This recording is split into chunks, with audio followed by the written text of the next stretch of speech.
Traitor roughly pushed aside. Harry boiling with rage after Charles gave Princess Anne special honor. Princess Anne is one of the hardest workers in the royal family, and continues to carry out her duties following the Queen's death. Now, King Charles III has been asked to find a special way to honor Princess Anne for her commitment to the Queen. Journalist Alistair Stewart said that Anne, alongside her sister-in-law Sophie Wessex, should be honored for their love, constancy and support at this difficult time. The GB News presenter tweeted on Monday, "I hope the King finds some very special way of further honoring the Princess Royal and Sophie, Countess of Wessex, for their love, constancy and support at this difficult time." Following the death of Queen Elizabeth II on September 8, Anne has taken a visible role in ceremonial events for her late mother. Anne was in Scotland when the Queen was taken ill and was at her bedside while senior royals rushed to Balmoral. She took on the responsibility of accompanying her mother's body on its final journey, with a 6-hour car journey to Edinburgh and a flight to London.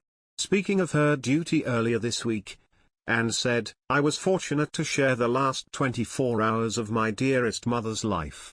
It has been an honor and a privilege to accompany her on her final journeys. Witnessing the love and respect shown by so many on these journeys has been both humbling and uplifting. We will all share unique memories. I offer my thanks to each and every one who share our sense of loss.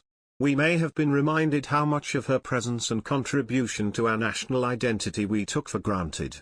I am also so grateful for the support and understanding offered to my dear brother Charles as he accepts the added responsibilities of the monarch. To my mother, the Queen, thank you." Royal commentator and former press spokesman for the Queen Dickie Arbiter told The Washington Post on Wednesday that Anne has always been hard-working, no nonsense.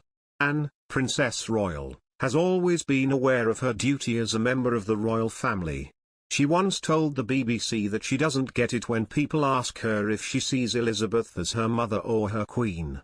"She's my mother and the Queen," she explained, via 9honey. At Queen Elizabeth's funeral, royal fans watched Princess Anne pay tribute to her mother and her monarch, leaving them devastated.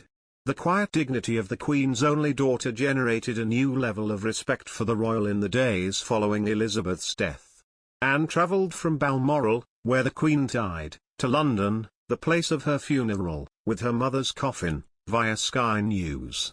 According to Express, many on social media felt immense sympathy for Anne as she stared at her mother's coffin during the funeral. One royal watcher tweeted, "Just watched a few minutes of the funeral. Princess Anne didn't sing, she was just staring at her mother's coffin. I remember that feeling at my mum's funeral, I couldn't take my eyes off her coffin." Another tweeted, "I feel for Princess Anne. She accompanied her mother from Balmoral to Edinburgh to London and now to Windsor. She's the only child of her mother's to do so." Still another funeral viewer wrote, "I was fine until Princess Anne stepped out to escort her mum's coffin to Windsor. The bond between mother and daughter is so special, I really feel for her." Most headlines about the royal family focus on Princess Anne's older brother, King Charles III, and his family. But Anne, Princess Royal, is a boss, just like Queen Elizabeth herself. A 2020 documentary, Anne, the Princess Royal at 70, put the low-key princess in the headlines. The documentary's press release stated that Anne was the first daughter of a monarch to go to school, the first royal Olympian and the first child of a monarch to insist her children were called Mr. and Miss.